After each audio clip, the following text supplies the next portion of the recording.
Hello, Year 6. Happy Friday. And a very happy birthday to Danny and Josh. I hope you've had a lovely day. I hope you have a lovely evening celebrating with your families. I hope you've had lots of presents and been generally spoiled rotten. A big well done yesterday to everybody. Your costumes looked brilliant. I really think this Mary Poppins Bubble Edition is going to be something special. Okay, so I am back with the next instalment of the London Eye Mystery. Chapter 33 is called The Sound of the Storm. When you try to talk to people in the middle of a storm, they can't hear. They can't catch your words for the sound of the storm, thunder, rain and wind. And the things the storm moves, leaves, roof tiles, rubbish. I came in from the garden, 87 kicks of the garden shed wiser, but I couldn't make myself heard.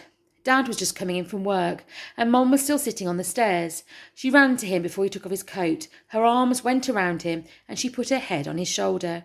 "Oh, Ben, I'm so glad you're home." "Faith, love, what's wrong? Has there been bad news?" "No, not since we spoke earlier. The press has been here. Twice. Glow's been terrible all day. This afternoon she had a panic attack and I had to call the doctor. He gave her a sleeping pill and she's upstairs, flat out. The first proper sleep she's had since Salem went missing. Then the kids just took off somewhere without asking and Ted left a note about going swimming. Imagine. He lied to me, Ben. I didn't know what to do. I thought we'd lost them too. Then Rashid went out to walk the streets. He said he was going mad sitting around, waiting. And just now the kids came back. Oh, Ben, the relief. They came through the door. Then Kat and I, shh, we had a row. So what's new? It was a terrible row, Ben. I nearly hit her. I came this close. She held out her finger and thumb a centimetre apart, and then she started wailing again. Dad said, shh, but she didn't stop. I stood a couple of metres away. "Dad," I said. He didn't answer. "Mom," I said. She didn't answer. I waited and tried again. "Dad! Mum!" Mum looked round and swallowed. She said, "Oh, Ted, there you are. Can't you go upstairs and read a book or something?" "But, Mum, I've worked out." "Shh," Dad said. "Now isn't the time." The words were hard and short, not like Dad's voice at all, and Mom started crying again, so I went upstairs. In my room, Kat lay face down on the lilo, her fists clenched and pressed between her eyebrows. I noticed that my alarm clock was on the floor, broken into bits. That was the smashing sound I'd heard earlier at tornado touchdown time. "Kat," I said. She shook her head. Her eyes scrunched up and a tear slipped out and trailed down her nose. She didn't wipe it away. "Kat, I think I've got it," she moaned. The 9 theories. I think I know the right one." "Oh, Ted, you and your theories." She grabbed a pillow and buried her head underneath it. I went up to her and tapped her shoulder. "The theories, Kat," I said. She looked up from the pillow. "Go away," she said. "Kat," I said. Then I added sis, because she likes me calling her this, and she says it makes me sound normal. But this time it didn't work. "Ted, I don't want to know. Go to hell." "Kat!" She took the pillow and banged me on the shoulder with it. "That's to stop you looking like a bloody duck that's forgotten how to quack," she said. Then she threw herself down and sobbed. Next I crept into Kat's room where Aunt Gloria was. "Aunt Gloria," I whispered. But Aunt Gloria was fast asleep. This was not surprising as Mum had said she'd had a sleeping pill. Sleeping pills make your brain waves calm down into a sleep pattern. I would like to try one. Not so much because I have trouble sleeping, but more to see if my brain, with its different operating system, would respond. Aunt Gloria lay on her back, diagonally across the bed, her foot hanging over the edge, and the duvet crooked. Her mouth was half open, her breathing loud and low. Her eyelids were a bruised colour, a purple smudge. I couldn't have woken her, even if I'd tried. I was about to creep out again when I saw Kat's copy of The Tempest, face down on the duvet. Kat, like Salem, had been studying it at school. Had Aunt Gloria been reading it too? Salem had said he'd acted in it and that it was right up my street. I realised now that he'd meant that I would like it because it was named after a dramatic weather condition, and weather is what interests me most. I picked it up, sat down at Kat's desk and began to read. First, there was a long list of people, and this is how plays always start. The author tells you who is who and how they're related to each other, and it's a sort of cast of characters. This one had lots of men and some strange-sounding spirits and a female called Miranda. who I remember Kat saying was a dish rag. Then I read the first scene. I didn't understand it because the language was almost as hard to understand as French, which is my worst subject at school. I read it again and a third time before I worked out it was about a ship sinking in a storm. That was as far as I got when a groan behind me made me look up. Salim? It sounded as if Aunt Gloria was speaking in her sleep. Salim. I crept over to the side of the bed, the Tempest open in my hand. No, Aunt Gloria, I said. It's me, Ted. She looked at me. The whites of her eyes were bloodshot, which is what happens when you've been crying or staring too hard for too long at something. Ted? She saw the copy of the Tempest and smiled. I was reading that just now to help me sleep. Salem was in it last term. I know, Aunt Gloria, he told me. She smiled. The dashing young prince. Ferdinand. My Salem. She turned onto her side and curled up, crying. I stood there in silence, not sure if I should put my hand on her shoulder or do something. After a while, I realised she had gone back to sleep, and I put the play back down by her side and left the room. Out on the landing, I stood and listened to the house, and it was quiet. I wonder why no one could hear me when it was so quiet. Then I started to hear the sounds houses always make when the people in them are silent. Boards creaking as they settled onto the foundations, pipes gurgling inside the walls, central heating humming. I clung to the banister at the top of the stairs. I heard something else, my heart thumping, blood pumping in my ears, the distant tick of the clock in the hallway downstairs. It was time. Time had a sound too. I'd never heard it before, and I put my hand over my ears. It was deafening. Mum appeared at the bottom of the stairs. She came up silently and gave me a hug. I squirmed. Ted, she said, I apologise to you, but especially to Kat. Mum, I said, I've worked it out. She patted my head as if I'd said nothing, went past me, knocked on my bedroom door. There was no reply. But she turned the handle and went in. She shut the door behind her. I heard her voice, soft and sad, coming from the other side. Then I heard Kat's. I couldn't hear their words. I went on downstairs just as Rashid let himself in through the front door with the spare key. He stood in the hallway, looking ahead with no expression on his face that I could decipher. Uncle Rashid, I said. Sorry? Oh, hello, Ted. Dad came out of the living room and greeted him by saying, Do you want a can of beer? And they went into the kitchen, just as if I didn't exist. Then I went into the front room. I went over to the mantelpiece and picked up Detective Inspector Pierce's card, and I stared at it. I'm no good at telephone conversations, but I remember how she smiled at me when I told her about Salim getting a call on his mobile and said how she wished her officers had half my brains. She'd listened to me then. I normally only use the telephone about once a week, and this is because I have no one I need to telephone, but sometimes Mum makes me call the Directory Inquiries number, as she says I need the practice. Today I was about to use the telephone twice, which was far more practice than I wanted. I sat on the side of the sofa on top of my flapping hand, and I picked up the phone with my other hand. Then I dialed Detective Inspector Pierce's number. Chapter 34. Smoke. Time passed. Kat and Mom came downstairs, arm in arm. I hadn't seen them like that in a while. I was able to deduce from their body language that they had made up, and this made me pleased, because it showed how much better I was getting at reading the body language. Then Aunt Gloria came down in her dressing gown. Her lips were flat and her eyes empty-looking, so I didn't know what her body language was saying. I was less pleased. Dad and Rashid went out to fetch an Indian takeaway for everyone. They returned with a dozen foil containers of steaming food. I had 2 samosas, a chicken biryani, and most of Kat's chicken korma, which she couldn't finish. Dad got most of the way through a prawn bhuna.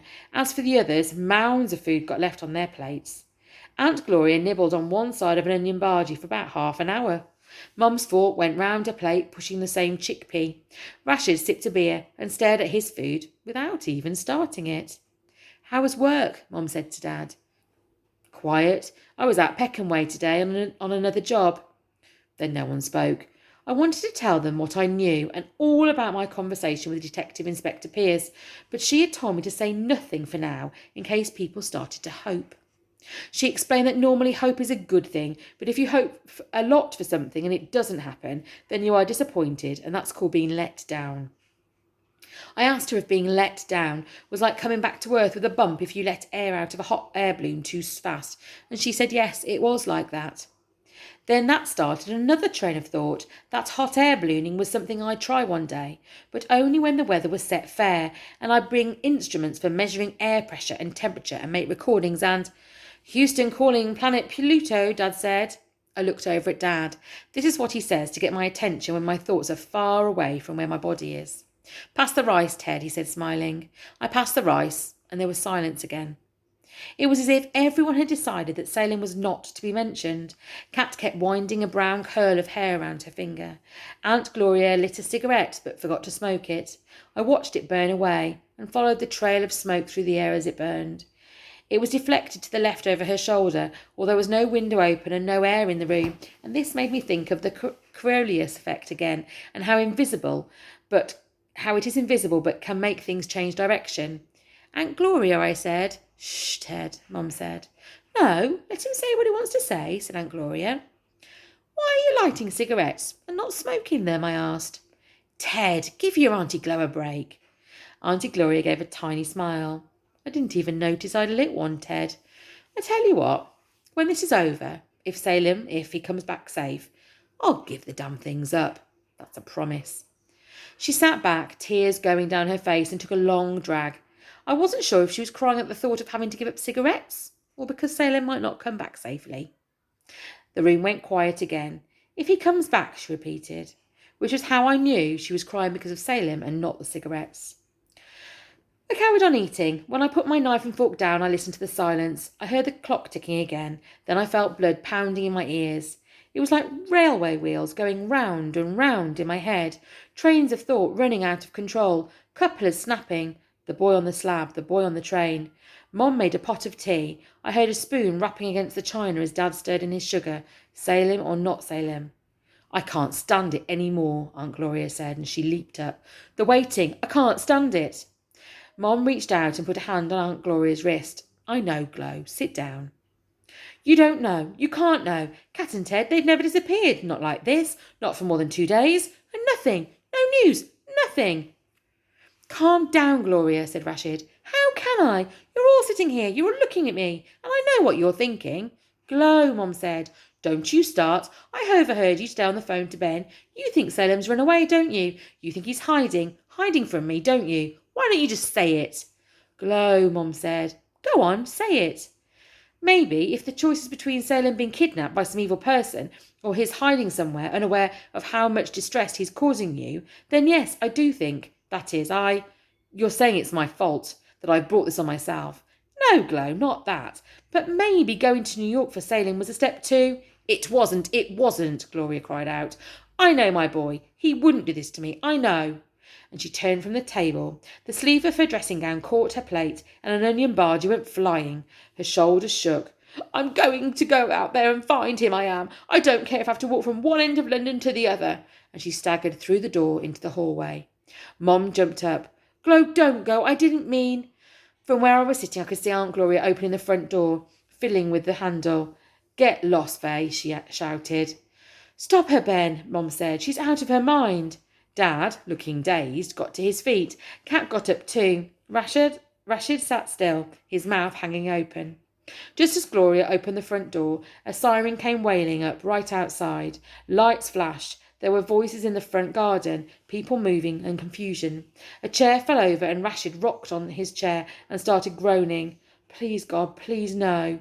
A bad feeling went up my esophagus. The police had come just when Detective Inspector Pierce had told me they would, but I hadn't expected the siren. And it didn't sound like the sirens did when I played ambulances with Kat. It sounded real and near and loud and bad. The boy on the train, the boy on the slab, Salem or not Salem. I put my hands over my ears. The general synopsis at 1900, Low Fitzroy 1008 expected just west of Rockall. Next chapter, guys. This is getting exciting. 35, the boy on the train again. Detective Inspector Pierce entered the house, leading Aunt Gloria by the elbow. She guided her into the kitchen and sat down. She looks like she needs a warm drink, the inspector said. She's in a state of shock. Kat poured a cup of tea. Rashid got up to give his place to Aunt Gloria. He sat her down and stroked her hair. Her hands shook and her lips chattered together as if she'd just come in from a snowstorm, although it was warm and humid outside at about 18 degrees. Is there news? Mum said. Detective Inspector Pearce did not reply until Aunt Gloria had taken a sip of her drink. I felt Kat's hand in mine, gripping hard. Inspector Pearce shook her head. Some news, but neither good nor bad. It's more of an update, courtesy of Ted. Everybody stared at me. Ted? Said Mum. Ted? Said Dad. Ted? Said Kat. I didn't say anything. I just looked at the kitchen floor. Ted has worked out what happened to Salem the day he disappeared. Detective Inspector Pearce continued. His conclusions agreed with where our inquiries were heading, but I have to say, he got there before us. Ted, said Kat again. Her mouth was open and her jaw hung down. We followed up on what Ted told us, but as yet we still don't know where Salem is. Aunt Gloria moaned and put her head in her hands, but we do know who the boy on the train was. Salem, said Mum. Detective Inspector Pearce's hand went apart. Not Salem. This is the boy on the train here. Another woman, police officer in uniform, came into the room. With her was a boy about Salem's age, but not Salem. He was half hiding behind the officer's tall body. He was chubby around the cheeks, dark-haired and Asian-looking, although it was hard to see him properly as he wore the hood of his sweatshirt over his head and part of his face. You! Aunt Gloria gasped. Hello, Marcus, I said. Chapter 36, Weather Detection. I suppose you want to know how I worked it out, or maybe your brain works on a different operating system from other people's like mine, and you've worked it out too. I haven't worked it out, guys. I'd done nothing but think from 2 minutes past noon on the day Salem disappeared, Monday, to when I'd phoned the police at 18:04 Wednesday. That's 54 hours and 2 minutes of thinking. If you count sleep time, which I do. You go on thinking in your sleep. I'd gone over the 9 theories again and again, and we discounted theories 1, 2 and 8 by checking them out. Salem couldn't have stayed on the pod for another ride, nor had my watch gone wrong, nor could he have hidden under someone else's clothes without our noticing. Kat had convinced me that theory 9, that Salem had never got on the pod in the first place, was wrong. Theories 5 and 7, spontaneous combustion and the time warp, Kat had dismissed out of hand. But I hadn't. But there was another reason I'd finally agreed to cross them off, one I hadn't told Kat. I'd counted the number of people who'd got on the pod, 21, and I'd counted the number who got off, 21. I realised that if Salem had spontaneously combusted or slipped into a time warp, only 20 people would have got off. That left theories 3, 4 and 6. 3 and 4 both depended on us having somehow missed Salem when he got out, and I told the police that there was only about a 2% chance of that being the case, which meant that there was a 98% chance that Salem had emerged from the pod, but in disguise. At first we'd thought this theory unlikely, but the more I considered it over the 54 hours and 2 minutes, the more possible it seemed. When we went up in the London Eye with Dad the next day, I'd noticed a time when you could put a disguise on with nobody noticing. It's when everyone turns to have their souvenir shot taken. Everyone faces one way for almost a full minute until the flash goes off. So I'd given the souvenir shot of Salem's pod that Kat brought back another look, and I kept coming back to the pink sleeve, the one we thought was the girl in the pink fluffy jacket at the end of the back of the picture, waving at the camera. I don't know when I first realised, but maybe it was the 18 pictures that Kat took of our washing line when she was using up Salem's film, with the sleeves of sweatshirts, jumpers and blouse waving in the wind. Or maybe it was the way I'd seen Kat struggle into her fur-collared jacket that morning as she'd rushed out to get the photos of the strange man enlarged. The sleeve in the souvenir shot was not somebody waving, it was somebody changing. A pink sleeve, waving or drowning, waving or changing, it depended on how you looked at it. The girl in the pink fluffy jacket was Salem's accomplice. They'd swapped identities in the pod. A wig, a jacket, sunglasses. That was all it needed. And I remembered Aunt Gloria saying how Salem was a practical joker, not a theoretical joker like me, but a practical one, which means he actually carried out his jokes. Maybe this was a practical joke, but on a really big scale. For a brief period, I wondered if Salem had a girlfriend who nobody had mentioned, maybe a girlfriend even Aunt Gloria didn't know about. A factor X in the equation, the Coriolis force, the thing that had deflected Salem off his course. And then in 54 hours and 2 minutes of thinking time, another possibility occurred to me. Marcus, the packy boy, the mosher, the boy in the Tempest. Salem said a mate had called in from Manchester while we were crossing the Jubilee footbridge on the way to the Eye. Later, we'd heard from the police that everybody questioned in Manchester, including Marcus, had said they'd not heard from Salem since he left. It was an inconsistency. Somebody was lying. Marcus, maybe? The police reported on Salem's friends' alibis the day he disappeared. Marcus's mom had said he was on a day out with the Scouts, so I thought maybe Marcus was out with the Scouts the way Kat and I had gone swimming, or the way Kat was supposed to be at school that day, when really she'd gone into town to have her hair flare consultation. I didn't know much about Marcus, only that he and Salem were friends, that they were both half Asian at an all-boys school, that they were moshers, which means casual, cool dudes, that they'd starred in The Tempest at school. Salem had played Ferdinand. Somebody must have played the only female role, Miranda, who Kat told me was a dish rag. Maybe it was Marcus. Maybe that's how they'd had the idea. Marcus, very likely. When the girl had got off the motorbike at the scooter show freestyle jumps, everybody assumed she was a man until she'd taken off her helmet and loosened up her long hair.